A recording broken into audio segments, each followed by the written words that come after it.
Hello students, I welcome you all in this video lecture. So let's start our chapter. This is our first chapter which is called Rise of Nationalism in Europe. Europe में राष्ट्रवाद का उदय। Europe में किस तरीके से nationalism की भावना लोगों के बीच में उभरी और किस तरीके से नेशनलिज्म आया यूरोप में, उसके बारे में हम लोग इस चैप्टर में पढ़ेंगे। स्टूडेंट्स, मैं चैप्टर के स्टार्टिंग में बता देना चाहता हूँ, आपकी बुक के स्टार्टिंग में बता देना चाहता हूँ, क्योंकि ये फर्स्ट चैप्टर है, ये बेस है। ठीक है, ये बेस है, इसी के इर्द गिर्द, ठीक है, इसी के अराउंड आपको जो अदर चैप्टर है इस बुक के, आपको इसी के अराउंड आपको मिल जाएंगे। तो इस चैप्टर को समझना बहुत ज़्यादा इंपॉर्टेंट है आप सबके लिए। और अगर एग्जामिनेशन की पॉइंट ऑफ व्यू से देखें तो एग्जामिनेशन में भी इससे 3 नंबर के 5 मार्क्स के क्वेश्चन आते रहते हैं, हर साल आते हैं यहाँ से क्वेश्चन एग्ज़ाम में। तो ये आप लोगों के लिए बहुत ज़्यादा इंपॉर्टेंट चैप्टर है। ये चैप्टर थोड़ा लेंदी है, तो हो सकता है इस चैप्टर को हम लोग 2 वीडियो में कंप्लीट करें, लेकिन इसको डिटेल में समझना बहुत ज़्यादा इंपॉर्टेंट है, ताकि आप आगे से अपने अदर चैप्टर को, अदर लेसन्स को और आगे के क्लासेस में इसको आसानी से समझ सकें। तो चलिए कंटिन्यू करते हैं अपना चैप्टर। अपने चैप्टर की शुरुआत में ही जब आप बुक खोलेंगे तो आपको सबसे पहले स्टार्टिंग में आपको एक पिक्चर दिखाई देगी। ये इस पिक्चर को बनाया था फ्रेडरिक सोरियो ने 1848 में। वो was Frederick Sorio. Frederick Sorio was a famous painter of France. उन्होंने क्या किया था, एक पेंटिंग तैयार की थी। ये पेंटिंग आप लोग यहाँ पर देख सकते हैं अपने स्क्रीन पर। The dream of world wide democratic and social Republic. You can see, उन्होंने क्लियरली इसको अपने इस पेंटिंग में क्या बताया था, एक ड्रीम बताया था, एक स्वप्न बताया था। उनका ये ड्रीम था कि वो वर्ल्ड वाइड, पूरे विश्व में एक डेमोक्रेटिक और सोशल रिपब्लिक नेशंस को देख सके। ठीक है, हर तरफ डेमोक्रेसी हो, रिपब्लिक नेशंस हो, तो ऐसा उनका ड्रीम था और इसी ड्रीम को उन्होंने इस पिक्चर में बयां किया है। तो हम लोग इस पिक्चर से ही काफ़ी कुछ समझ सकते हैं नेशनलिज्म के बारे में, उस वक्त के यूरोप कॉन्टिनेंट के बारे में क्या चल रहा था। तो आप लोग इस पिक्चर में क्लियरली देख सकते हैं कि इस पिक्चर में सबसे ऊपर आप देख सकते हैं कि वहाँ पर जीसस क्राइस्ट को दिखाया गया है और कई सारे एंजल्स हैं स्काई में, आप देख सकते हैं अपने अराउंड। इसके अलावा आप देख सकते हैं statue of liberty. Statue of liberty के एक हाथ में टॉर्च है, ठीक है, जो क्या कर रही है, टॉर्च दिखा रही है, लाइट्स शो कर रही हैं। And in the another hand he has, sorry she has a book. You can say book, if you can't say book then आप कह सकते हैं कि उसमें एक कुछ वो रूल्स लिखे गए हैं, कुछ पेपर्स हैं जिसमें रूल्स लिखे गए हैं। कह सकते हैं ओल्ड फॉर्म ऑफ कॉन्स्टिट्यूशन आप उसको कह सकते हैं। ठीक है, कॉन्स्टिट्यूशन नहीं है लेकिन एक ओल्ड फॉर्म ऑफ कह सकते हैं, इसमें रूल्स बताए गए हैं कि किस तरीके से एक रूलर को, किस तरीके से एक किंग को रूल करना चाहिए। तो देख सकते हैं, और यहाँ पर देख सकते हैं कई सारे नेशन स्टेट, कई सारे जो स्टेट्स हैं वो क्या कर रहे हैं, अपने अपने स्टेट्स की फ्लैग को लेकर के उसके आगे से गुजर रहे हैं। इसमें आप सबसे पहले देख सकते हैं, यहाँ पर सबसे पहले दिखाया गया है किन स्टेट्स को, सबसे पहले आप देख सकते हैं यूएसए को और स्विट्जरलैंड को, यूनाइटेड स्टेट और स्विट्जरलैंड को आप सबसे पहले वाले रो में देख सकते हैं, सबसे आगे देख सकते हैं। और इसका क्या सिग्निफिकेंस हुआ, इसका क्या मतलब हुआ, क्यों आगे ये दोनों कंट्रीज चल रहे हैं, क्यों अदर कंट्रीज आगे नहीं जा रही है, क्यों, क्योंकि वहाँ पर आपको पता होगा यूएसए में और स्विट्जरलैंड में सबसे पहले क्या हुआ था, डेमोक्रेसी वहाँ पर आई थी। ठीक है, तो वहाँ इसीलिए वहाँ पर नेशनल स्टेट, डेमोक्रेसी अगर ना भी कहें तो भी वहाँ पर नेशनल स्टेट जो थे वो फॉर्म हो चुके थे। तो इसीलिए स्विट्जरलैंड को और यूएस को आगे आगे आप देख सकते हैं इस पिक्चर में। उसके बाद आप देख सकते हैं उनके पीछे पीछे फ्रांस, इसके अलावा इटली, जर्मनी, ये सारे स्टेट जो हैं वो इनको फॉलो कर रहे हैं उनके पीछे पीछे। और यहाँ पर आप देख सकते हैं कि फ्रांस, स्विट्जरलैंड और यूएसए के पीछे फ्रांस जो है वो ट्राई कलर का झंडा लेकर के वो उसके पीछे पीछे जा रहा है। तो आप इस पिक्चर के जरिए क्या कर सकते हैं, और सबसे मज़ेदार बात, सबसे इंटरेस्टिंग बात which you need to remember is, उस समय पूरे वर्ल्ड में नेशन स्टेट का कोई भी वो कॉन्सेप्ट नहीं था। अगर यूएस को और स्विट्जरलैंड को छोड़ दिया तो अदर कंट्रीज़ में ऐसा नहीं था। लेकिन इस पेंटिंग ने एक तरीके से रास्ता दिखाया और उस वक्त एक ड्रीम के तरह था, इट वॉज ए ड्रीम। तो यहाँ पर देख सकते हैं, और इस पिक्चर को कहा जाता है, इस पिक्चर को कहा जाता है कि ये क्या है, ये है यूटोपियन। यूटोपियन वर्ड क्या होता है, यूटोपियन वर्ड के बारे में हम लोग आगे जानेंगे। यूटोपियन वर्ड बहुत ज़्यादा इंपॉर्टेंट है, इसके बारे में हम आगे जानेंगे। यहाँ पर 2 वर्ड्स आपके चैप्टर में दिए गए हैं जो बहुत ज़्यादा इंपॉर्टेंट है, इसके बारे में हम आगे जानेंगे। अब जो कि मैंने अभी बताया है, आप यहाँ पर अपने स्क्रीन पर भी देख सकते हैं। जिन फीचर्स के बारे में मैंने बताया है पेंटिंग्स के, उसके बारे में आप लोग इस पिक्चर में भी देख सकते हैं कि इसमें बताया गया है इंस्टीट्यूशन के बारे में, कि जो इंस्टीट्यूशंस हैं उनको दिखाया गया है कि किस तरीके से जो इंस्टीट्यूशन है उनको वो सिंबॉलिक फॉर्म में शो किया गया है। इसके अलावा इस पिक्चर में आप देख सकते हैं कि नीचे जो है वो बहुत सारे रूइंस पड़े हुए हैं। रूइंस किसके हैं? रूइंस हैं क्राउन्स के, और जो महल हुआ करते थे उनके रूइंस दिखाया गया। बेसिकली दिखाया गया कि जो डिक्टेटरशिप था, जो किंग्स के रूलिंग था उस समय के यूरोप में, उनको दिखाया गया कि किस तरीके से वो लोग नीचे पड़े हुए हैं और सामने से किस तरीके से रिवोल्यूशनरीज किस तरीके से अपने अपने कंट्रीज़ का झंडा लेकर के आगे बढ़ रहे हैं। यहाँ पर यूरोपियन विजन की बात की गई। यूरोपियन विजन के बारे में मैं आगे समझाऊंगा आप लोगों को। इसके अलावा दिखाया गया है French revolution personalise liberty as a female figure, और जो स्टैचू ऑफ लिबर्टी है उसको एक फीमेल फिगर के बारे में दिखाया गया है, जो क्या कर रही हैं, जो दिखा रही है टॉस दिखा रही हैं, और उनके हाथ में क्या है, charter of the right of man. जैसा कि मैंने कहा कि उनके हाथ में कुछ पेपर्स हैं जिस पे कुछ रूल्स लिखे गए हैं, तो वो उसमें राइट्स ऑफ मैन, एक इंसान का क्या हक होना चाहिए एक स्टेट में, एक नेशन स्टेट में, उसके बारे में उसमें बताया गया है। और जैसा कि मैंने आपको बताया कि यूनाइटेड स्टेट और स्विट्जरलैंड को उसको लीड करते हुए दिखाया गया है, क्योंकि वो लोग ऑलरेडी एक नेशन स्टेट के रूप में फॉर्म हो चुके थे। चलिए स्टूडेंट्स आगे बढ़ते हैं। यहाँ पर दो वर्ड्स आप लोगों को समझना बहुत ज़्यादा इंपॉर्टेंट है। First word is absolutist. Absolutist का मतलब क्या होता है? एब्सोल्यूटिस्ट का मतलब होता है एक गवर्नमेंट सिस्टम, एक ऐसा सिस्टम जहाँ पर क्या हो, पावर, ठीक है, किसी एक पर्सन के पास बहुत ज़्यादा एब्सोल्यूट पावर हो, बहुत ज़्यादा पावर है जिस पर कोई भी रिस्ट्रिक्शन ना हो। तो इस तरीके से आप कह सकते हैं डिक्टेटरशिप की बात की जा रही है। काइंड ऑफ डिक्टेटरशिप जहाँ पर हो उसको कहते हैं एब्सोल्यूटिस्ट, ठीक है। जहाँ पर किसी, मतलब अगर हम अपने यहाँ की बात किया जाए, हमारे यहाँ डेमोक्रेसी है, तो वहाँ पर किसी के पास भी एब्सोल्यूट पावर नहीं है। सबके ऊपर कुछ ना कुछ रिस्ट्रिक्शन ज़रूर हैं। कोई भी हमारे कॉन्स्टिट्यूशन से बढ़कर नहीं है, चाहे राष्ट्रपति हो, प्रधानमंत्री हो, सुप्रीम कोर्ट के चीफ जस्टिस हो, कोई भी लीडर हुआ, उसके पास एब्सोल्यूट पावर नहीं है। सबके पास कुछ ना कुछ, सबके लिए कुछ ना कुछ रिस्ट्रिक्शन बनाए गए हैं। तो लेकिन एब्सोल्यूटिस्ट क्या होते हैं? एब्सोल्यूटिस्ट का मतलब होता है जिसके पास कोई भी पावर ना हो, जिस तरीके से उस वक्त में 18th सेंचुरी में यूरोप में ज़्यादातर नेशन में, ज़्यादातर जगहों पर हुआ करते थे। अगला वर्ड है यूटोपियंस। यूटोपियन का मतलब होता है a vision of a society that is so ideal that it is unlikely to actually exist. यानी ऐसे एक ऐसी वो ड्रीम, एक ऐसा विजन जो ऑलमोस्ट इम्पॉसिबल है, not completely impossible but almost impossible, ठीक है। तो इसको यूटोपियन विजन कह सकते हैं। जैसे फॉर एग्जांपल अगर आप इमेजिन कर सकते हैं कि ये human are starting flying in the sky, तो ये क्या है, एक यूटोपियन विजन कर सकते हैं कि जो क्या है, ऑलमोस्ट इम्पॉसिबल है, ठीक है। कम्प्लीटली इम्पॉसिबल नहीं है, बहुत ज़्यादा डिफिकल्ट है, हो भी सकता है, लेकिन ऑलमोस्ट क्या है, इम्पॉसिबल है। तो उस वक्त जब ये बनाया गया था, पेंटिंग जब बनाया था फ्रेडरिक सोरियो ने, तो वो उस वक्त क्या था, ऑलमोस्ट इम्पॉसिबल था, उसको यूटोपियन विजन नाम दिया गया। लेकिन आगे चल के किस तरीके से सच होता है, क्या क्या इंसिडेंट होती हैं, उसी के अराउंड आपका ये पूरा चैप्टर घूमता है। चलिए आगे बढ़ते हैं। यह है नेशनलिज्म इन यूरोप। तो नेशनलिज्म इन यूरोप, राष्ट्रवाद की किस तरीके से यूरोप में आता है, वो क्या होता है, वो एक ग्रेजुअली आता है, एक धीरे धीरे एक प्रोसेस के अंतर्गत आता है। अचानक से ऐसा नहीं है कि रातों रात वहाँ पर नेशनलिज्म की भावना फैल गई, वहाँ पर नेशन स्टेट फॉर्म हो गए। इसमें क्या होता है, नेशनलिज्म के बाद सबसे पहले एक मॉडर्न स्टेट आता है। मॉडर्न स्टेट क्या होता है, मॉडर्न स्टेट में कुछ राइट्स तो होते हैं, ठीक है, स्टेट के पास, कंट्री के पास कुछ राइट तो होते हैं, लेकिन वो क्या होते हैं, प्रॉपर, वो प्रॉपर स्टेट नहीं होता है जैसा कि आजकल आप स्टेट दे सकते हैं, ठीक है। तो उसके लिए भी क्या लगा था, कुछ टाइम लगा था। यहाँ पर आप देख सकते हैं नेक्स्ट स्लाइड में, यहाँ पर दिया गया modern state concept prevail in Europe for over a long time. जो मॉडर्न स्टेट का जो प्रिवाइल था वो एक लंबे टाइम के बाद क्या हुआ, फॉर्म हुआ था। It only had a centralised power which exercise sovereign control over A clearly defined territory.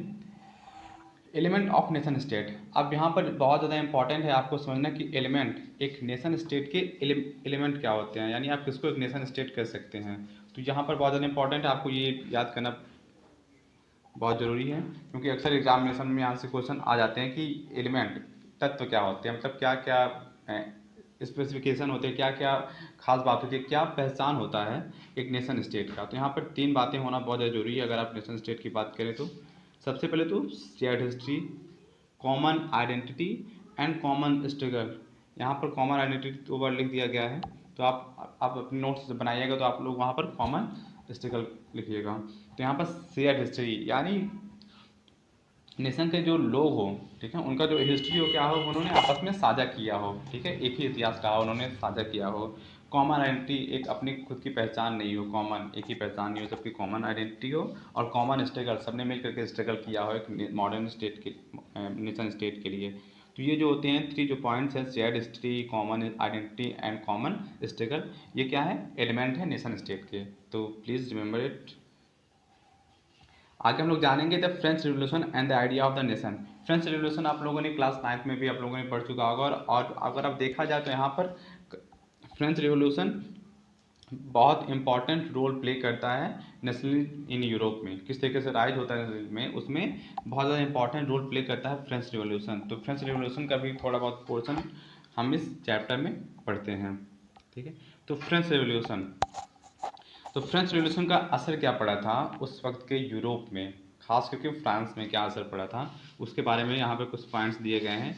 Internal custom duties and dues were abolished, ठीक है। जो टैक्सेस जो लगाए जाते थे उस वक्त, क्या हुआ था, उसको हटा दिया गया था। अच्छा friends, before we go ahead in this lecture, can you tell me that when French Revolution was happened, I mean I'm asking which year it was happened? So it was happened in 1789, 1789 में ये French revolution हुआ था, France की क्रांति हुई थी, जिसके बाद कुछ सुधार हुए थे, कुछ इंसिडेंट हुए थे जिसके बारे में यहाँ पॉइंट वाइज बताया गया। तो सबसे पहले वहाँ पर टैक्सेस, जो काफ़ी सारे टैक्सेस लगाए जाते थे कई सारे, उसको क्या कर दिया गया, पूरी तरह से एबॉलिश कर दिया गया। उसके बाद आप लोग देख सकते हैं सेकंड पॉइंट में दिया गया है, ये uniform system of weight and measure was adopted, ठीक है। वहाँ पे क्या किया गया, uniform system of weight and measure was adopted, यानी वहाँ पर जो वेट था, चीज़ों को मापने के जो मेजरमेंट थे वो क्या थे, वो अलग अलग थे, अलग अलग जगहों पर अलग अलग मेजरमेंट थे। तो उसको क्या किया गया, यूनिफॉर्म किया गया। यूनिफॉर्म किया गया मतलब एक किया गया। जैसे आप प्रेजेंट टाइम में कह सकते हैं कि 1 kg 1 kg का जो वेट होता है जो इंडिया में है, वही आप पाकिस्तान में जाएंगे, अमेरिका में जाएंगे, कहीं पर भी वर्ल्ड वाइड किसी भी कंट्री में अगर आप जाते हैं तो वो जो है वो 1 kg केवल 1 kg होगा, आप कहीं भी चले जाइए। लेकिन उस वक्त फ्रेंच रिवॉल्यूशन से पहले क्या था, वहाँ पे अलग अलग जो मेजरमेंट थे, not only in France but also in other part of Europe. तो वहाँ पर क्या था, अलग अलग सभी जो स्टेट थे, अलग अलग जो किंगडम्स थे, वहाँ पर अलग अलग मेजरमेंट्स थे। तो फ्रेंच रिवॉल्यूशन के बाद क्या किया गया, फ्रांस में खास करके एक कॉमन मेजरमेंट सिस्टम वो शुरू किया गया, अडॉप्ट किया गया। फिर आप देख सकते हैं French common language of the nation regional dialect discouraged. जो रीजनल लैंग्वेज थे, रीजनल लैंग्वेज यानी जो लोकल जो लैंग्वेजेस थी, उनको क्या किया गया, डिस्करेज किया गया। और एक नेशनल लैंग्वेज जो कि फ्रेंच था, पेरिस में खास करके बहुत ज़्यादा फ्रेंच बोलने वाले लोग रहते थे, तो फ्रेंच को क्या किया गया, एक कॉमन लैंग्वेज यानी नेशनल लैंग्वेज बना दिया गया फ्रांस में उस समय, after French revolution. New हाइमन्स compose and not taken. अच्छा, आप लोगों के साथ भी ऐसा होता होगा, मेरे साथ तो अक्सर ऐसा होता है कि अगर आप जब कभी भी राष्ट्रगान के सुनते हैं, नेशनल एंथम सुनते हैं अपना, तो आपके अंदर एक फीलिंग ऑफ नेशनल अपने आप कुछ इमोशंस अपने आप आपके अंदर कुछ देशभक्ति की भावना अपने आप जाग जाती है, राइज हो जाता है। तो उसी तरीके से क्या किया गया, फ्रांस रिवॉल्यूशन के बाद न्यू हाइमन्स, नए राष्ट्रगीत लिखे गए, शपथें ली गई, शपथ ओथ लिया गया। ओथ किस तरीके से लिया गया कि मैं क्या करूँगा, अपने कंट्री के लिए खड़ा रहूँगा, कंट्री के बारे में सोचूंगा, जो भी जरूरत पड़ेगी उसके लिए करूँगा। तो इस तरीके से चीज़ें की गई। इसके अलावा द आइडिया ऑफ ला पर्ट्राई, ला पर्ट्राई यहाँ पर ये क्या है, फ्रेंच लैंग्वेज में दिया गया, जिसका मतलब होता है द फादरलैंड। जैसा आप कह सकते हैं कि इंडिया को आप लोग देखे होंगे, इंडिया को क्या किया, भारत माता, इंडिया मदरलैंड, यहाँ पर मदर भारत को एक माता के रूप में क्या किया जाता है, जोड़ा जाता है। तो आप लोग जानते हैं कि कोई भी बच्चा होता है सबसे ज़्यादा अटैच अपने पेरेंट्स से होता है, तो क्योंकि इंडिया में माता से जोड़ा गया है अपने कंट्री को, तो उसी तरीके से वहाँ पर फ्रेंच में एक आइडिया दिया गया फादरलैंड का, ठीक है। यानी बताया गया कि क्या है, ये जो फ्रांस है वो क्या है, हमारा पिता के समान है, हम सब क्या उसके बच्चे हैं, वी आर ब्रदर्स। तो इस तरीके का कॉन्सेप्ट दिया गया उस दौरान। इसके अलावा एक नया फ्लैग यहाँ अडॉप्ट किया गया फ्रांस के द्वारा। वहाँ पर जो फ्रेंड्स थे उनके द्वारा क्या किया गया, एक न्यू फ्लैग अपनाया गया। ट्राई का जो फ्लैग था, उसके पहले जो फ्लैग होता था वो रॉयल फ्लैग होता था। रॉयल फ्लैग को हटा करके नया फ्रेंच फ्लैग अडॉप्ट किया गया। इसके अलावा जो स्टेट जनरल क्या क्या जाने लगा, उसको रिनेम कर दिया, उसका नाम चेंज कर दिया गया। जो स्टेट जनरल हुआ करता था उसका नाम चेंज करके नेशनल असेंबली किया जाने लगा, कर दिया गया। और वहाँ पर लोगों को इलेक्ट करके, ठीक है, इलेक्शन के जरिए वहाँ पर लोगों को भेजा जाने लगा। इसके अलावा सेंट्रलाइज एडमिनिस्ट्रेटिव सिस्टम इस्टेब्लिश किया गया। सेंट्रलाइज जो एडमिनिस्ट्रेटिव सिस्टम था उसको इस्टेब्लिश कर दिया गया। अब नेक्स्ट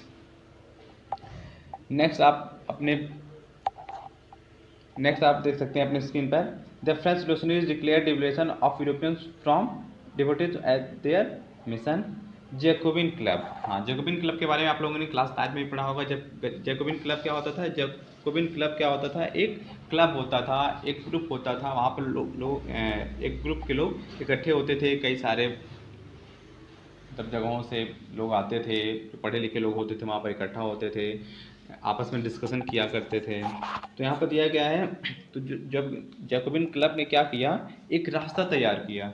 ठीक है, जैकोबिन क्लब ने क्या किया, एक रास्ता तैयार किया। अदर जो रेस्ट ऑफ यूरोप था उसके लिए भी क्या किया, एक रास्ता तैयार किया गया। कई सारे जिस तरह से जैकोबिन क्लब था उसी तरीके से अलग अलग कई सारे क्लब्स, कई सारे ग्रुप्स क्या किए गए, फॉर्म किए गए यूरोप के अलग अलग पार्ट में। इसके अलावा जो फ्रेंच रिवॉल्यूशन के बाद फ्रांस की जो आर्मी थी, ठीक है, तो उसको भी क्या किया गया, वो भी यूरोप के अदर अदर पार्ट्स में गई। ठीक है, अलग अलग पार्ट्स में गई और वहाँ पर नेशनलिज्म की भावना उसने बढ़ाने का काम किया। ठीक है, तो स्टार्टिंग में क्या होता था कि जहाँ जहाँ भी फ्रेंच आर्मी जाती थी तो वहाँ पर उनका वेलकम किया जाता था, उनका स्वागत किया जाता था, उनको बहुत ही रिस्पेक्ट से देखा जाता था, उनको इनक्रेज किया जाता था कि हाँ, यही आदमी है जो क्या की है, रिवॉल्यूशन लाई है अपने कंट्री में, फ्रांस में। और वहाँ के जो डिक्टेटरशिप था, वहाँ का जो रूलर था लुई 16, ठीक है, उसको हटा करके वहाँ पर कई सारे चेंजेस, अच्छे बदलाव वहाँ पर लाई है। तो स्टार्टिंग में क्या किया जा रहा था, आर्मी को वेलकम किया जाता था, उसको इनक्रेज किया जाता था। लेकिन सिचुएशन ज़्यादा टाइम तक समान नहीं रही, सिचुएशन चेंज हुई। अब देखिए क्या चेंज हुई, इसके बारे में हम लोग आगे भी पढ़ेंगे। Napoleon Bonaparte. नेपोलियन बोनापार्ट के बारे में आप लोगों ने पढ़ा होगा। नेपोलियन बोनापार्ट जो था वो फ्रांस का एक हीरो के रूप में सामने अचानक से सामने आया था जब फ्रेंच रिवॉल्यूशन हुआ था। ठीक है, तो धीरे धीरे क्या होगा, उसको क्या कर दिया गया, उसने क्या किया था, सिविल कोड, उसने सिविल कोड बनाया था 1804 में। 1804 में उसने क्या किया था, बनाया था सिविल कोड। तो नेपोलियन जो था वो क्या था, एक मिलिट्री लीडर था। वो अचानक से वो फ्रेंच रिवॉल्यूशन में एक हीरो के रूप में उभरता है, किस तरीके से सीन में आता है वो आप लोगों ने प्रीवियस क्लासेस में अपने पढ़ाई है। उसने क्या किया था, उसने सबसे पहले तो वहाँ से मोनार्क के शासन को हटाया। मोनार्क के शासन को हटा दिया गया था। लुई 16 को हटाने के बाद एक तरीके से इसने क्या किया था, सिविल कोड तो हटा दिया। सिविल कोड का फ़ायदा ये हुआ कि बहुत सारे एडमिनिस्ट्रेटिव चेंजेस, बहुत अच्छे चेंजेस आए, बहुत सारे अच्छे बदलाव आए। उसने लॉ के सामने, ठीक है, इक्वलिटी ऑफ लॉ, तो वहाँ पे उसने लॉ के सामने सबको इक्वल, सबको एक बराबरी का दर्जा तो दिया। लेकिन स्लोली स्लोली वो भी क्या होता गया, डिक्टेटरशिप में चेंज होता गया। उसने क्या किया, डेमोक्रेसी को फ्रांस से ख़त्म कर दिया। उसने अलग से फिर से उसने क्या कर दिया, मोनार्की, एक तरीके से मोनार्की उसने फ्रांस में ला दी। और नेपोलियन के बारे में आप लोगों को एक बात पॉइंट यहाँ पे जानना जरूरी है कि जो उसने सिविल कोड बनाया था 1804 में, जो उसने सिविल कोड बनाया था उसको नेपोलियन कोड के नाम से भी जाना जाता है। तो ये भी क्वेश्चन आपके मल्टी आ सकता है, पूछा भी गया है पहले। तो इसको आपको याद रखना जरूरी है कि आप उसको सिविल कोड भी कहते हैं और नेपोलियन कोड भी कहते हैं, जो कि 1804 में नेपोलियन बोनापार्ट के द्वारा लाया गया था फ्रांस में। आगे, अब ये कोड क्या कहता है, ये सिविल कोड जो था वो कहता क्या है, तो आप इस पिक्चर में देख सकते हैं, राइट टू प्रॉपर्टी सिक्योर। ठीक है, वो क्या कहता है, लोगों के पास जो प्रॉपर्टीज़ हैं उनको सिक्योर करने का राइट देता है। इसके अलावा सबसे इम्पॉर्टेंट पार्ट जो है इसका था, equality before law on birth based privilege, sorry, and no birth based privilege. Equality of law, यानी लॉ के सामने, कानून के सामने सब लोग बिल्कुल इक्वल हैं, समान हैं, ठीक है। रेस के बेस पर, लैंग्वेज के बेस पर, या फिर प्लेस के बेस पर, ठीक है, पुअर एंड रिच के बेस पर, मतलब इकोनॉमिकली बेस पर, इकोनॉमिक बेस पर भी किसी के साथ कोई भी भेदभाव नहीं किया जा सकता, कोई भी भेदभाव नहीं कर सकते। और जो भी बाय बर्थ जो रिच फैमिली में, जो हायर क्लास फैमिली में हैं, उनको कोई भी प्रिविलेज नहीं मिलेंगे, ऐसा सिविल कोड में कहा गया। तो सबको लॉ के सामने इक्वल किया गया। इसके अलावा फ्यूडल सिस्टम क्या होता है, जो जमींदारी प्रथा होती थी, तो उस वक्त जमींदारी प्रथा इंडिया की तरह तो नहीं थी, लेकिन वहाँ पर भी काफ़ी ज़्यादा सिमिलैरिटी थी यहाँ के फ्यूडल सिस्टम में और वहाँ के फ्यूडल सिस्टम में। तो फ्यूडल सिस्टम को क्या कर दिया गया, हटा दिया गया। इसके अलावा स्लेवरी को उसने हटा दिया था। स्टैंडर्डाइज्ड वेट एंड मेजर्स, जैसा कि हम लोग इसके वेट एंड मेजर्स के बारे में पहले भी हम लोग डिस्कस कर चुके हैं, तो उसने क्या किया, स्टैंडर्डाइज कर दिया गया, यानी ये कॉमन वेट एंड मेजर्स क्या कर दिया, इंट्रोड्यूस कर दिया गया, ठीक है। इसके अलावा सब एक और इम्पॉर्टेंट चीज़ उसने क्या किया, उन्होंने कॉमन नेशनल करेंसी, ठीक है, कॉमन नेशनल करेंसी की उसने शुरुआत की। कई सारे करेंसीज होते थे, तो उसने कॉमन नेशनल करेंसीज की शुरुआत की। ट्रांसपोर्टेशन और कम्युनिकेशन को उसने बढ़ावा दिया, ठीक है। आप लोगों को पता है किसी भी देश की, कंट्री के डेवलपमेंट में ट्रांसपोर्टेशन और कम्युनिकेशन का बहुत इंपॉर्टेंट रोल होता है। तो जिस तरीके से उन्होंने ट्रांसपोर्टेशन और कम्युनिकेशन को बढ़ावा दिया, इंकरेज किया, तो उससे फ्रांस में मॉडर्नाइजेशन का जो प्रोसेस था, नेशनल का जो प्रोसेस था, वो काफ़ी तेज हो गया। अब रिएक्शन ऑफ नेपोलियन यूरोप, अब यूरोप का अदर कंट्रीज में, सॉरी उस वक्त कंट्रीज नहीं थे, लेकिन जो रेस्ट ऑफ यूरोप था वहाँ पर क्या असर पड़ा, उसके बारे में दिया गया है कि इनिशियली स्टार्टिंग में क्या हुआ था, हॉलैंड और स्विट्जरलैंड ने क्या किया, उनको वेलकम किया। मैंने पहले बताया कि फ्रेंच आर्मीज को क्या किया, वेलकम किया।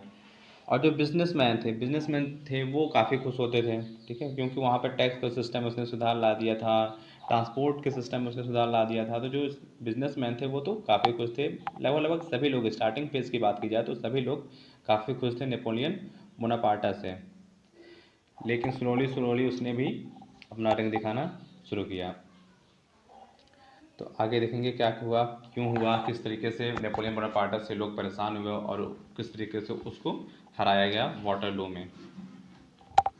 देखिए दिया है, initial enthusiasm soon turn to hostility. धीरे धीरे क्या हो गया, जो स्टार्टिंग में इंथुजियाज्म था, जो प्यार था, जो उसके प्रति जो अफेक्शन था लोगों का, वो किस तरीके से हॉस्टैलिटी में चेंज हो गया, वो उसके बारे में जानेंगे। क्यों चेंज हुआ, क्योंकि लैक ऑफ पॉलिटिकल फ्रीडम, ठीक है, लोगों को एडमिनिस्ट्रेटिव राइट तो काफ़ी सारे मिल गए, लेकिन अगर पॉलिटिकल फ्रीडम की बात की जाए, पॉलिटिकल राइट की बात की जाए, तो वो बहुत कम मिला, बहुत कम दिया गया।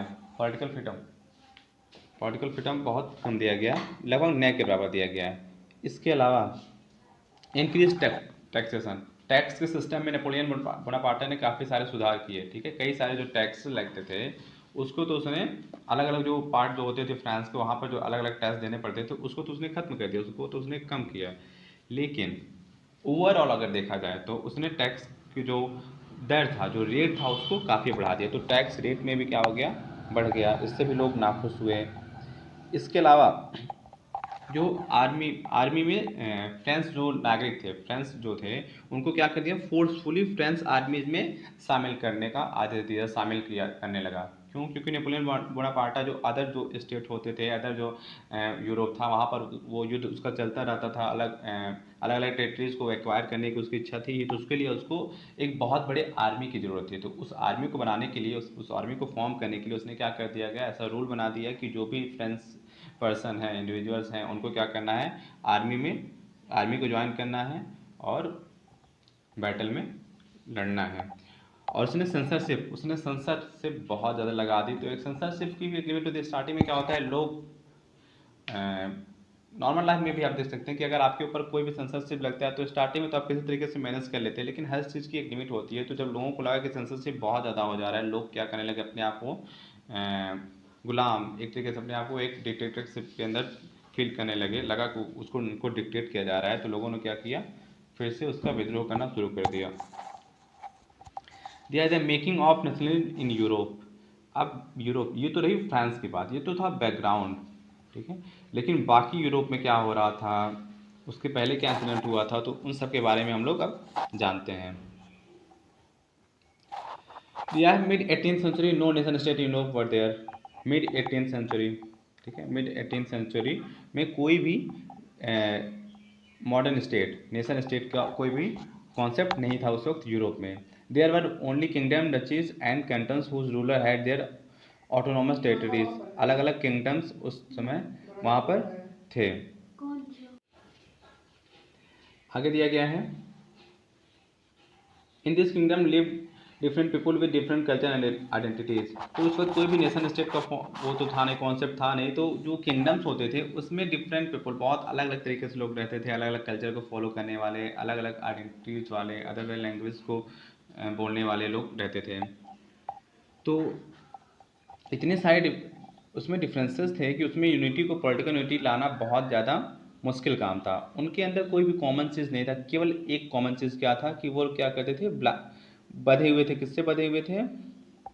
एम्परर से, ठीक है। केवल उनका एक कॉमन राजा था, उन्हीं से वो लोग जुड़े हुए थे। इसके अलावा उनके बीच कुछ भी कॉमन नहीं था। अलग अलग लैंग्वेज तो बोलने वाले थे, अलग रिलीजन तो नहीं अलग अलग था, लेकिन अलग अलग लैंग्वेज थे, अलग अलग लोगों की कल्चर था, अलग अलग लैंग्वेज था। तो काफ़ी सारी वो डिफरेंसेस थे लोगों के बीच में उस वक्त, जो अदर जो स्टेट थे उस वक्त यूरोप में। फिर आता है यहाँ पर एक एग्जांपल आप देख सकते हैं, हैब्सबर्ग एम्पायर का आप लोग एग्जांपल देख सकते हैं कि वहाँ पर क्या था, हैब्सबर्ग एम्पायर क्या था, एक पैचवर्क था। पैचवर्क क्या होता है? पैचवर्क होता है, आप लोग जानते हैं, पैचवर्क होता है जो छोटे छोटे कपड़ों को जो सिल करके अगर एक बड़ा सा कपड़ा वो सिला जाता है तो उसको कहा जाता है पैचवर्क, ठीक है। तो एक तरीके से पैचवर्क था, कह सकते हैं, हैब्सबर्ग एम्पायर के दौरान। उसमें क्या था, अल्पाइन रीजन था, द टायरल ऑस्ट्रिया था, स्विट्जरलैंड था, बोहेमिया था। तो हंगरी में जो आधा जो जनता थी वो क्या बोलती थी, मैग्यार बोलती थी। और जो आधी जो जनता थी, आधी जो पॉपुलेशन थी, the half of population, they were speaking various language. जो लोकल लैंग्वेज होती थी उनको वो बोला करते थे। It also include people from Lombardy, Croatia and Venetia. Such difference did not easily promote sense of political unity. तो जहाँ पर इतने सारे डिफरेंसेस होते हैं वहाँ पर इतना ईजी नहीं होता है कि किसी चीज़ को वो क्या है, पॉलिटिकल यूनिटी। अगर डिफरेंस हो भी तो भी कहीं ना कहीं बैकग्राउंड में कुछ ना कुछ कॉमन बातें सबके अंदर होनी चाहिए, ठीक है। जहाँ पर कॉमन वो नहीं है, चीज़ नहीं है, कॉमन सेंस नहीं है, कलेक्टिव आइडेंटिटी नहीं है, तो वहाँ पर नेशन का कॉन्सेप्ट आ ही नहीं सकता। नेशन होता ही है, नेशन होता क्या है, नेशन होता है the sense of collective collective identity. जहाँ पर कलेक्टिव आइडेंटिटी नहीं है, सामूहिक आइडेंटिटी नहीं, कोई सबका कोई कॉमन पहचान नहीं है, वहाँ पर कोई नेशन हो ही नहीं सकता। तो यही वाली प्रॉब्लम क्या थी उस वक्त यूरोप में भी थी। Autocracy and then new middle age, sorry middle class. तो वहाँ पर क्या था उस दौरान, अब हम लोग सोसाइटी की बात कर रहे थे कि सोसाइटी में जो क्लासेस थी, वो क्लासेस कितनी क्लासेस में सोसाइटी जो था वो डिवाइडेड था।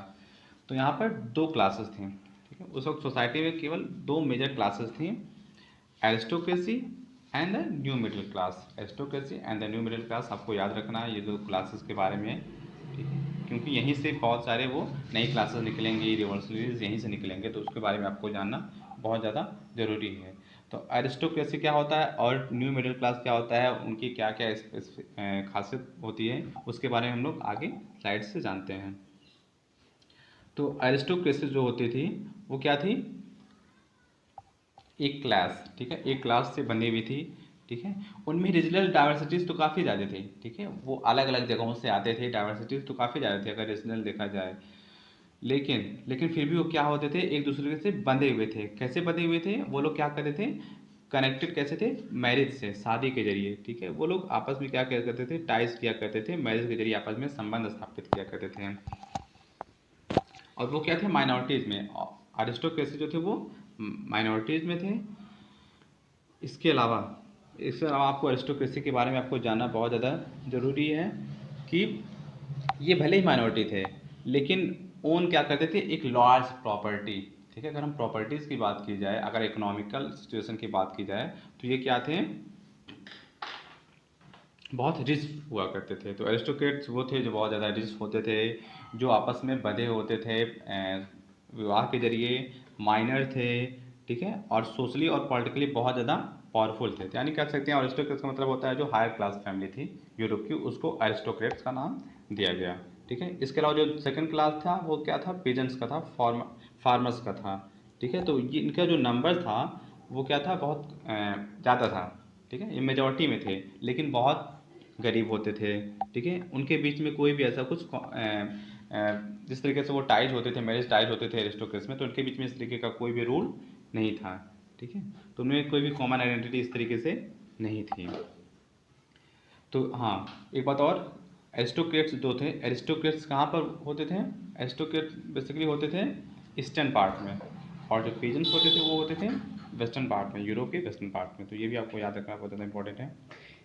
आगे दिया गया है, अब किस तरीके से, ठीक है, किस तरीके से यहाँ पर जा कर के पीजेंट से ही नए मिडिल नए मिडिल क्लास का वो फॉर्म होता है। ठीक है, अभी तक क्या थे, केवल दो ही क्लास थे, एरिस्टोक्रेट्स यानी हायर क्लास जो थे, और जो पीजेंट्स थे यानी जो पुअर क्लास है, जो लोअर क्लास थे। मिडिल क्लास का कोई भी कॉन्सेप्ट उस दौरान नहीं था। लेकिन मिडिल क्लास कहाँ से फॉर्म होता है, मिडिल क्लास फॉर्म होता है, आप लोग जानते हैं कि इंग्लैंड से इंडस्ट्रियल रिवॉल्यूशन शुरू हुआ था, स्टार्ट हुआ था, तो धीरे धीरे क्या हुआ था, फ्रांस में भी और अदर स्टेट में भी वो क्या हुआ था, फैलने लगा था। तो जिस तरीके से अदर स्टेट में जिस तरीके से फैला, ये इंडस्ट्रीज बनने शुरू हुई। ठीक है, जिस तरीके से इंडस्ट्रियल रिवोल्यूशन स्टार्ट हुआ, ठीक है, तो वहाँ पर क्या होने लगा, नई नई क्लास फॉर्म होने लगी।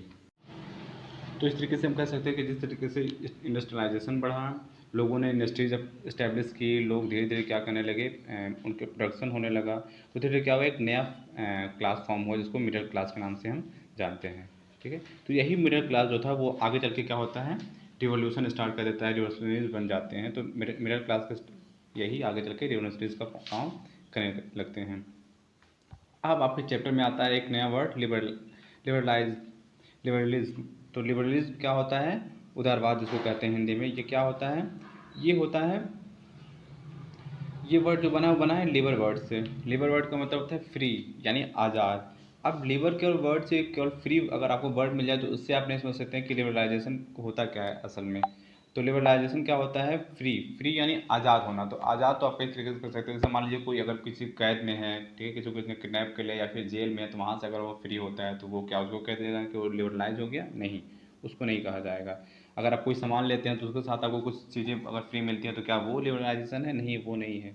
ठीक है, तो फ्री, आज़ाद किस तरीके से, आज़ाद होना मतलब ये जो होता है, लीवर जो वर्ड है वो लैटिन वर्ड का है। ये कई बार आप लोगों से एग्जाम में भी पूछा जा सकता है, आप लोगों को याद रखना है कि लिबरलाइजेशन जो वर्ड है वो कहाँ से बना है। लिबरलाइजेशन जो वर्ड है वो बना है लिबर वर्ड से। लिबर जो होता है वो लैटिन वर्ड, लैटिन लैंग्वेज का वर्ड है लिबर, वहाँ से बना है लिबरलाइजेशन। और लिबर का अर्थ होता है फ्री। ठीक है, तो लिबरलाइजेशन जो वर्ड है वो क्या होता है, स्वतंत्रता के लिए, ठीक है, फ्रीडम के लिए क्या होता है, इक्वलिटी। ठीक है, सबके लिए क्या हो, इक्वल राइट्स हों। ठीक, तो उनको सबको आज़ादी मिले, मतलब सबको फ्रीडम मिले, वो फ्रीडम ऑफ थॉट हो, फ्रीडम ऑफ एक्सप्रेशन हो, पॉलिटिकल फ्रीडम हो, तो उसको लिबरलाइजेशन कहा जाता है। आगे दिया है पॉलिटिकल लिबरलाइज के बारे में जानना ज़रूरी है। तो स्ट्रीट फॉर्ट एंड ऑटोक्रेसी, ये जो पॉलिटिकल लिबरलिज्म होता है वो क्या कहता है, वो कहता है कि ऑटोक्रेसी खत्म होनी चाहिए। ठीक है, गवर्नमेंट बाई कंसेंट, और जो गवर्नमेंट बननी चाहिए वो कंसेंट से होनी चाहिए, लोगों की मर्जी से होना चाहिए, लोगों के अधिकार होना चाहिए अपना गवर्नमेंट फॉर्म करने का, गवर्नमेंट को अपने चुनने का। और ख़ास करके पार्लियामेंट्री फॉर्म ऑफ गवर्नमेंट की बात ये करता है पॉलिटिकल लिबरलिज्म। इसके अलावा सबसे इंपॉर्टेंट बात आप लोगों को याद रखना है कि ये कॉन्स्टिट्यूशन की भाई बात करता है। कॉन्स्टिट्यूशन यानी क्या होता है, अगर आप क्या होगा, अगर आपको कोई गवर्नमेंट अगर आप फॉर्म करते हैं, ठीक है, मान लीजिए लोगों के कंसर्न से ही गवर्नमेंट बन जाए, लेकिन अगर कोई कॉन्स्टिट्यूशन नहीं है, ठीक है, यानी उनको अगर लिमिट्स नहीं पता है, वो अगर किसी दायरे में होकर एक काम नहीं करेंगे, फिर तो वो क्या हो जाएंगे, वो भी वही वाला काम करना शुरू कर देंगे जिस तरीके से नेपोलियन ने स्टार्ट कर दिया था, डिक्टेटरशिप करना, वो भी स्टार्ट कर देंगे। तो कॉन्स्टिट्यूशन भी बहुत ज़्यादा इंपॉर्टेंट है। तो इस लिबरलिज्म के अंतर्गत, यानी पॉलिटिकल लिबरलिज्म के अंतर्गत ये कॉन्स्टिट्यूशन होना भी बहुत ज़्यादा इंपॉर्टेंट है। इसके अलावा protection of private property, protection of private property यानी जो प्राइवेट प्रॉपर्टी है, जो लोगों की जो भी संपत्तियां हैं उनको प्रोटेक्शन मिलना चाहिए, उसके ऊपर स्टेट का, ठीक है, डायरेक्ट वो कंट्रोल नहीं होना चाहिए, उनको प्रोटेक्शन मिलना चाहिए। ऐसा नहीं है कि स्टेट जो चाहे, अगर मान लीजिए फॉर एग्जांपल अगर आपका कोई बिल्डिंग आपने कुछ बनवाया है या फिर कोई भी चीज़ आपने बनवाई है, आपकी कोई प्रॉपर्टी है, अगर स्टेट को बहुत अच्छी लगी, स्टेट को अच्छी लग गई, तो वो उसको कैप्चर नहीं कर सकता। तो वो उनको प्रोटेक्शन मिलना चाहिए स्टेट की तरफ से ही। ठीक है, सबको अपनी अपनी प्रॉपर्टी का वो जो राइट होता है वो मिलना चाहिए। आप लोगों को पता होगा कि राइट ऑफ प्रॉपर्टी जो था वो स्टार्टिंग में हमें फंडामेंटल राइट्स में आता था, लेकिन बाद में उसको हटा दिया गया था। ठीक है, तो वो भी आपको जानकारी होनी चाहिए। मैं इंडिया के कॉन्टेक्स्ट की बात कर रहा हूँ। आगे देखते हैं। इसके अलावा Napoleon code went back to limited suffrage and reduce women to the status of a minor. हाँ, यहाँ पे एक बहुत इंपॉर्टेंट पॉइंट आप लोगों को पता होना चाहिए, वैसे नॉर्मल लाइफ में भी आप लोगों को पता होना चाहिए कि उस वक्त क्या हुआ था। अभी जब फ्रेंच रिवॉल्यूशन नहीं होता तो उस वक्त क्या होता था, लोगों को वोटिंग के राइट हासिल नहीं थे। ठीक है, और जब नेपोलियन बोनापार्टा का शासन शुरू हुआ फ्रांस में, तो उस वक्त भी क्या हुआ, लोगों को प्रॉपर, ठीक है, जो यूनिवर्सल जब सफरेज कहा जाता है, ठीक है, तो वो यूनिवर्सल सफरेज लोगों को नहीं अधिकार था। यूनिवर्सल सफरेज क्या होता है, बेसिकली होता है राइट ऑफ वोटिंग, वोट करने का अधिकार सबको इक्वल। ठीक है, और सबके वोट की जो कीमत है वो बराबर होनी चाहिए, सबको वोट देने का अधिकार होना चाहिए, तो उसको कहते हैं यूनिवर्सल सफरेज। तो नेपोलियन बोनापार्टा ने भी सबको यूनिवर्सल सफरेज नहीं दिया था। केवल वोट डालने का अधिकार केवल किनको था, वोट डालने का अधिकार केवल उन लोगों को था, मेल्स को, खास करके पुरुषों को, केवल उन पुरुषों को था, उन मेल्स को था हु हैज़ प्रॉपर्टी, जो ऑन करते थे, प्रॉपर्टी जो ऑन करते थे, केवल उन्हीं लोगों को वोटिंग का अधिकार था। तो एक तो आप देख सकते हैं कि फीमेल्स को तो बिल्कुल भी राइट नहीं था वोटिंग का। मेल्स को वोटिंग का राइट था, वो भी सारे मेल्स को नहीं था, केवल उन्हीं मेल्स को जो ओन करते थे लैंड्स को, जिनके पास प्रॉपर्टी होती थी। और फीमेल्स के पास अगर प्रॉपर्टी, अगर लैंड्स हैं, तो उनको, तो भी उनको वोटिंग का राइट नहीं था। तो ये था नेपोलियन के टाइम पे। हाँ, बीच में जब जैकोबिन शासन था, जब वो आफ्टर फ्रेंच रिवॉल्यूशन 1789 के बाद जब कुछ टाइम के जैकोबिन का शासन था नेपोलियन के आने से पहले, तो उस वक्त जो था वो वोटिंग के राइट सबको मिले हुए थे। तो यहाँ पर वही बात जो मैंने बताई कि voting right were restricted to property owning में, केवल उन्हीं लोगों को वो वोटिंग राइट दिया गया जो प्रॉपर्टी को ओन करते थे। आगे देखेंगे इकोनॉमिक लिबरलाइज। हमने पॉलिटिकल लिबरलाइज में के बारे में देख लिया कि ये क्या मांग करता है, जो पॉलिटिकल, जो राजनीतिक उदारवाद है, जो पॉलिटिकल लिबरलाइज में है, वो किस चीज़ की डिमांड करता है। तो मैंने बता दिया कि इक्वेलिटी बिफोर लॉज, इसके अलावा government by consent, parliamentary form of government, there should be constitution, end of autocracy, protection of private property. तो ये सारे जो पॉइंट्स थे वो थे किससे रिलेटेड, वो थे पॉलिटिकल लिबरलाइजेशन से रिलेटेड। अब हम लोग देखते हैं इकोनॉमिक लिबरलाइज क्या होता है, इकोनॉमिक लिबरलाइजेशन क्या कहलाता है। तो वो कहलाता है institute for freedom of market. ठीक है, बाजार को बिल्कुल फ्रीडम होना चाहिए, उस पर स्टेट का डायरेक्ट कंट्रोल, उस पर कोई भी कंट्रोल नहीं होना चाहिए। Abolition of state impose restriction on the movement of goods and Capitals. तो उस वक्त जो गुड्स और कैपिटल्स होते थे उनके आने जाने में कोई भी रिस्ट्रिक्शन नहीं होना चाहिए। आप लोगों को पता होगा आज यूरोप में आप कहीं पे भी जाकर के आप व्यापार बिजनेस कर सकते हैं आज के यूरोप में। इंडिया यहाँ पर इस तरह से बॉर्डर तो हैं, लेकिन वो खुले बॉर्डर्स है, आप एक कंट्री से दूसरे कंट्री आराम से आ जा सकते हैं। ठीक है, तो वहाँ पर यूरोप में कोई भी प्रॉब्लम नहीं थी। लेकिन उसके पहले क्या था, वो बहुत ज़्यादा दिक्कत होती थी। अगर आप एक सिटी से दूसरे सिटी में जा रहे हैं तो वहाँ पर आपको टैक्स देना है। ठीक है, और इसके अलावा मेजरमेंट्स के बारे में भी मैंने बताया कि वो जो मेजरमेंट्स थे वो अलग अलग थे। यहाँ पर कुछ और टैक्स लग रहा है, दूसरे सिटी जा रहे हैं तो वहाँ और टैक्स दे रहे हैं, फिर अगर थर्ड सिटी में जा रहे हैं वहाँ पर अलग टैक्स दे रहे हैं, वहाँ के मेजरमेंट भी अलग अलग है। तो बहुत सारे प्रॉब्लम्स फेस करने पड़ते थे बिजनेसमैन को, जो भी व्यापारी छोटे मोटे हों या फिर बड़े बिजनेसमैन हो, सबको वो फेस करना पड़ता था। तो जो लिबरलाइजेशन था इकोनॉमिकली, वो डिमांड कर रहे थे कि क्या किया जाए, उनको ये सारे राइट दिए जाएँ।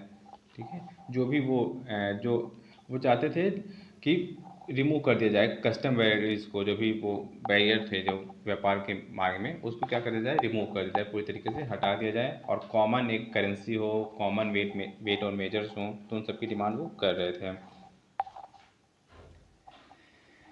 आगे जोराइन कस्ट, या फिर जोराइन कहिए या फिर कस्टम यूनियन कहिए। तो जोराइन वहाँ पर क्या हुआ था, प्रिसिया में क्या किया गया, एक ग्रुप फॉर्म किया गया। ठीक है, एक ग्रुप फॉर्म किया गया जिसको यूनियन ग्रुप, ठीक है, व्यापार करने के लिए बिजनेस ग्रुप था, यूनियन ग्रुप क्या किया गया, फॉर्म किया गया। तो जो छोटे छोटे जो स्टेट होते थे वहाँ के लोग क्या हुए, आपस में इकट्ठा हुए 1834 में। उन्होंने क्या कर दिया, जो टैरिफ बैरियर्स था, जो भी बैरियर्स थे व्यापार के मार्ग में, उनको क्या करने लगे, वो उन्होंने हटाने का काम किया।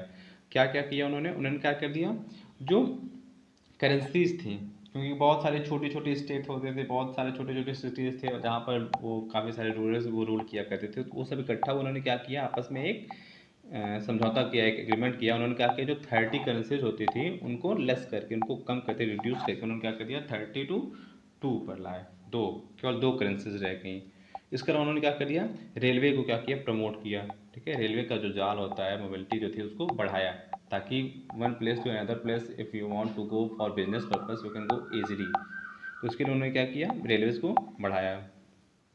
A wave of economic nationalism strengthened the wider national sentiment going at the time। और जिस तरीके से आप लोग वो सारी जो चीज़ें होती है आपस में जुड़ी हुई होती है। अगर कोई देश इकोनॉमिकली अगर ग्रोथ कर रहा है तो डेफिनेटली क्या होगा, वहाँ पर नेशनलिस्ट जो सेंटिमेंट है वो बढ़ेगा ही बढ़ेगा। आप कई सारे कंट्रीज में देख सकते हैं, इंडिया में देख सकते हैं, यूएसए में देख सकते हैं, चाइना में तो आप और भी अच्छे तरीके से वहाँ पर देख सकते हैं। तो ये तो हर जगह का वो हाल है कि अगर आप इकोनॉमिकली ग्रो कर रहे हैं तो वो आपके अंदर नेशनलिस्ट जो सेंटिमेंट है वो बढ़ेगा ही बढ़ेगा। आप एजुकेशन हासिल करेंगे, आप अदर काफ़ी सारे लोगों से मिलेंगे अलग अलग कंट्रीज़ के, वहाँ के सिचुएशन को देखेंगे, अपने सिचुएशन को कंपेयर करेंगे, आपको लगेगा कि आपकी सिचुएशन तो वहाँ से बहुत ज़्यादा वर्स्ट है, तो आप यहाँ के लोगों को बताएंगे, लोगों को मोटिवेट करेंगे कि वो भी अपने राइट्स के लिए खड़े हों। तो ये सारी चीज़ें तो आपस में कनेक्टेड है, इंटरलिंक हैं। आगे आप देख सकते हैं a new conservatism in Europe. तो यूरोप में क्या होता है, 1815 के बाद कंजर्वेटिज्म की भावना जो होती है वो बढ़ने लगती है। जैसे कि हमने अभी तक पढ़ा, हमने लिबरलिज्म के बारे में, अब आप पढ़े कंजर्वेटिज्म। कंजर्वेटिज्म यानी जो जो जो रूढ़िवादी, हिंदी में कह सकते हैं रूढ़िवादी। जिस तरीके से हम लोग कहते हैं इसको जिस तरीके से हम लोग कहते हैं इसको लिबरलाइजेशन को कहते हैं हम लोग उदारवादी, उदारवादी। उसी तरीके से कंजर्वेटिव को कहते हैं हम लोग रूढ़िवादी। ठीक है, तो ये कंजर्वेटिव कौन थे, कंजर्वेटिव्स थे people who believe in importance of tradition, established institution and custom and preferred gradual development to quick change. ठीक है, ये जो रूढ़िवादी लोग थे, जो कंजर्वेटिव्स थे, वो क्या कहते थे, वो कहते थे कि वो जो हमारे जो ओल्ड इंस्टीट्यूशंस हैं, चाहे चर्च हों, किंग्स हों, रूलर्स हों, और जो मोनार्क हो, ये सारे जो सिस्टम्स हैं, जो ओल्ड सिस्टम्स हैं, जो ट्रेडिशन है, वो चेंज नहीं होने चाहिए। अगर चेंज हो भी तो बहुत ग्रेजुअल चेंज हो, बहुत धीरे धीरे चेंज होना चाहिए, उसमें क्विक चेंज नहीं होना चाहिए। वो मोनार्की को सपोर्ट करते थे, और जो नोबल, जो हाई क्लास होते थे, उनको क्या करते थे, वो सपोर्ट करते थे। तो कंजर्वेटिव्स के बारे में आप लोग देख सकते हैं कि नेपोलियन जब डिफीट, ठीक है, नेपोलियन 1830 में भी वो हारा था, लेकिन तभी उसके पास काफ़ी सारे स्टेट बचे हुए थे। लेकिन 1850 में जब वो वाटरलू का बैटल हार जाता है तो उसके बाद उसको एग्रीमेंट करना पड़ता है, समझौता करना पड़ता है, वियना समझौता करना पड़ता है। उसके बाद क्या होता है, यूरोप क्या होता है, वो धीरे धीरे कंजर्वेटिव्स की ओर बढ़ने लगता है। जिस तरीके से अभी तक वो लिबरलाइजेशन की तरफ बढ़ा था, तो उस अब नया एक नया भी क्लास का उदय होता है, जो क्या होता है, जो कहलाता है कंजर्वेटिव्स कहलाते हैं। They oppose radical changes in society. उन्होंने जो सोसाइटी में जो नए नए चेंजेस हो रहे थे उनको क्या किया, अपोज किया।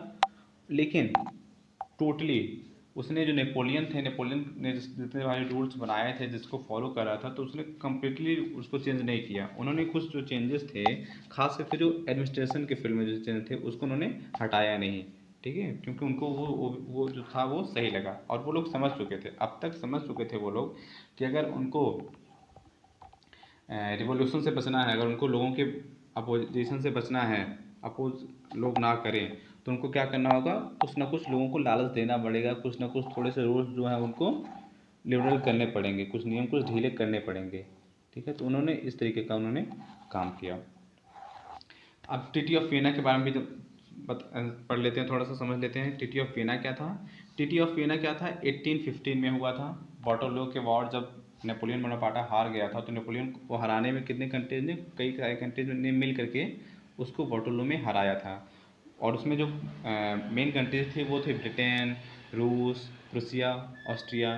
प्रूसिया के बारे में आप लोगों को पता होगा, प्रूसा कौन था। प्रूसा उस वक्त जर्मनी का कोई भी उस वक्त आइडेंटिटी नहीं था, जर्मनी कोई भी कॉन्सेप्ट उस वक्त आया नहीं था, तो उस वक्त प्रूसा ही होता था। तो प्रूसा को ही बेस में रख करके बाद में जर्मनी को की फॉर्मेशन हुई थी।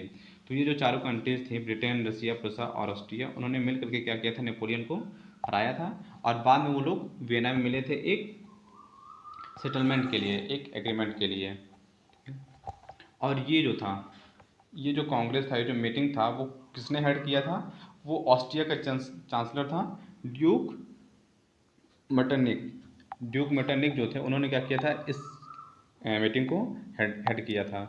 और ड्यूक मटरनिक को आपको एक बहुत ही फेमस कोट है जो आपको याद रखना है, ठीक है। ड्यूक मटरनिक ने ही कहा था कि इफ़ इफ़ फ्रांस स्नीचेज, ठीक है, अगर फ्रांस छींकता है, the rest of Europe affected by cold, तो जो बाकी जो यूरोप के जो अदर स्टेट बचते हैं, जो बाकी यूरोप बचता है, तो उसको भी क्या होता है, कोल्ड हो जाता है, यानी सर्दी हो जाता है, जुकाम हो जाता है अगर फ्रांस सीखता है। तो यहाँ पे फ्रांस की इंपॉर्टेंस को उसने दर्शाया है कि अगर फ्रांस इतना ज़्यादा फेमस था कि अगर फ्रांस को अगर जुकाम हो जाता है तो बाकी सारी चीज़ कंट्रीज को भी वो हो जाएगी। तो फ्रांस का इंपॉर्टेंस को बता रहा है उनका वो जो कोट है, बहुत फेमस है, आपके चैप्टर में दिया गया है, आपको याद रखना है।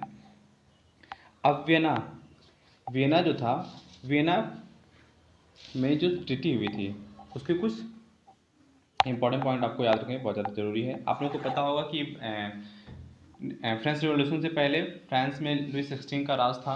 Louis 16 was ruler of France that time and he was from Bourbon dynasty, Bourbon dynasty से वो बिलोंग करता था। तो after the treaty of 1850 in Vienna, again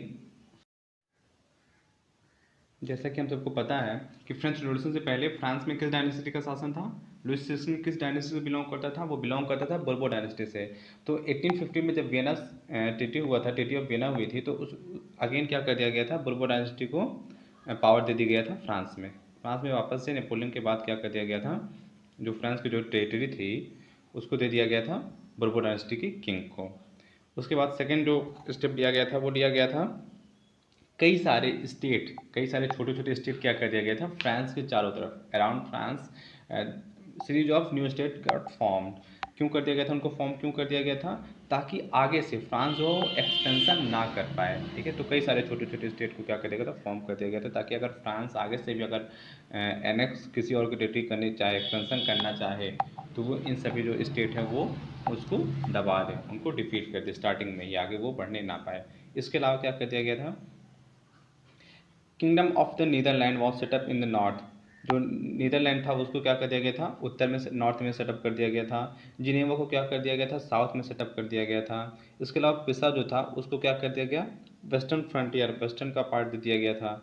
Austria को दे दिया गया था नॉर्दर्न इटली, ठीक है। तो ये सब हुआ था वियना के समझौता में। इसके अलावा जो जर्मन कन्फेडरेशन था, जो कन्फेडरेशन था वो क्या था, 39 स्टेट से मिल करके वो बनाया गया था जर्मन का जो कन्फेडरेशन था। तो उसको वैसे का वैसा रहने दिया गया। नेपोलियन ने जिस तरीके से उसको इकट्ठा किया हुआ था जर्मन को, तो उसको उस तरीके से छोड़ दिया गया, उसमें कोई भी चेंजेस नहीं किया गया। और इन द ईस्ट, और पूरब के साइड क्या किया गया, ईस्ट में किया गया, Russia was given part of Poland. Russia को क्या कर दिया गया, पोलैंड का जो लैंड था, पोलैंड का जो लैंड था, जो पोलैंड था पार्ट था, उसको क्या कर दिया गया, दे दिया गया। While Prussia was given a portion of Saxony, और प्रुसा को क्या दिया गया, प्रुसा को दिया गया सैक्सनी का हिस्सा दे दिया गया। तो आपको याद रखना है कि रसिया को पोलैंड दे दिया गया था। रसिया वहाँ पर पोलैंड में किस तरीके से चेंजेस करता है, किस तरीके से वहाँ पर रिवॉल्यूशन होता है, वो भी हम लोग आगे चैप्टर में पढ़ेंगे। तो आप लोगों को पता होना चाहिए कि इस वियना के समझौते में, स्थिति में रूस को दे दिया गया था पोलैंड का एक हिस्सा, ठीक है। आगे आप लोग को जानना है कि कंजर्वेटिव्स क्या थे, ठीक है, और ऑटोक्रेटिक मतलब किस तरीके से उनको ऑटोक्रेट कहा जा सकता है, ऑटोक्रेटिक होता क्या है, ठीक है। तो ऑटोक्रेटिक का मतलब होता है कि वे लोग, ठीक है, वो सिस्टम जिसमें क्या होता है, क्रिटिसिज्म को बिल्कुल भी टोलरेट नहीं किया जाता, जहाँ पर आलोचना को बिल्कुल भी, किसी की राय को, अगर आपकी कुछ ओपिनियंस है तो उसको आप अगर किसी के अगेंस्ट बोल रहे हैं, वहाँ के जो रूलर उसके अगेंस्ट बोल रहे हैं, जो वहाँ पर पावर में है उसके अगेंस्ट बोल रहे हैं, तो उसको बिल्कुल भी टोलरेट नहीं किया जाएगा, उसके लिए आपको पनिशमेंट दिया जा सकता है, ठीक है। Sought to curb activities that question to legitimacy of autocratic government, और ये क्या, इसमें क्या होता है, आप आवाज़ नहीं उठा सकते। अगर राजा कहते हैं ना कि वो पत्थर की लकीर, ठीक है, तो वो पत्थर की लकीर कर सकते हैं कि वहाँ पर वो लकीर खिंच गई, उसके आप सवाल उसको मिटा नहीं सकते। वो अगर राजा ने कोई रूल बना दिया, कुछ बोल दिया, तो वो हो गया, वो रूल बन गया तो बन गया, ठीक है। भले ही वो लोगों के हित में हो, या फिर लोगों के बेनिफिट के लिए हो, या फिर उनके लिए हार्मफुल हो, नुकसानदायक हो, नो मैटर, ठीक है, उससे कोई फर्क नहीं पड़ता। तो वो ऑटोक्रेटिक गवर्नमेंट में ऐसा होता है। इसके अलावा सेंसरशिप ला दिया गया, सेंसरशिप क्या कर दिया गया, अपोज कर दिया गया। आप लोगों को भी पता होगा कि यहाँ पर भी एल्बर्ट बिल लाया गया था, इसी सेंसरशिप को सेंसरशिप के लिए ही एल्बर्ट बिल लाया गया था। इंडिया में कब लाया गया था, 1878 में। तो और ये 1815 में ऑलरेडी आ चुका था, यूरोप में ही लाया गया था, वियना के समझौता में लाया गया था। ऑटोक्रेटिक जो गवर्नमेंट थी वो इसको फॉलो करती थी, इसको प्रमोट कर रही थी। तो इसमें क्या किया जाता था, न्यूज़पेपर, बुक्स, ठीक है, कोई भी सॉन्ग्स है तो उन सबको क्या किया जाता था, सेंसरशिप किया जाता था, ठीक है। उनके ऊपर बहुत कड़ी निगरानी रखी जाती थी कि अगर कोई बुक्स है, न्यूज़पेपर है, तो आप कुछ भी गवर्नमेंट के अगेंस्ट नहीं छाप सकते, अगर आप छापेंगे तो आपको पनिश किया जाएगा। उसके बाद आते हैं रिवोल्यूशनरीज, ठीक है। रिवोल्यूशनरीज किस तरीके से आते हैं, जब 1815 में बहुत सारे चेंजेस हुए यूरोप में, तो उसके बाद रिवोल्यूशनरीज का जन्म होता है। और ये रिवोल्यूशनरीज कौन थे, मैंने स्टार्टिंग में ही जब मैंने पढ़ाया था कि जब मिडिल क्लास फॉर्म हुआ था, ठीक है, तो वो पीजेंट से ही क्या होते हैं, ये रिवोल्यूशनरी आगे चल के जो मिडिल क्लास थे वही आगे चल के रिवोल्यूशनरीज के रूप में फॉर्म होते हैं। तो स्टूडेंट्स आज के लिए इतना ही रखते हैं। बाकी के जो रेस्ट ऑफ द पार्ट है इस चैप्टर का, उसको हम लोग नेक्स्ट क्लास में कल हम लोग डिस्कस करेंगे, क्योंकि हर चीज़ की एक लिमिट होती है, मुझे पता है। तो ये बहुत ज़्यादा हो जाएगा, लेकिन मैं आपको अश्योर करता हूँ कि जिस तरीके से मैं पढ़ा रहा हूँ तो आपको सारे कॉन्सेप्ट जो है वो आपके क्लियर हो जाएंगे। इसके अलावा अगर आपके मन में कोई भी डाउट है तो आप कभी भी ग्रुप में या फिर पर्सनली मुझसे कॉन्टैक्ट करके आप मुझसे पूछ सकते हैं। I am always there for all of you students. तो आज की क्लास को यहाँ पे वाइंड अप करते हैं, अगले क्लास में मिलते हैं। Thank you all.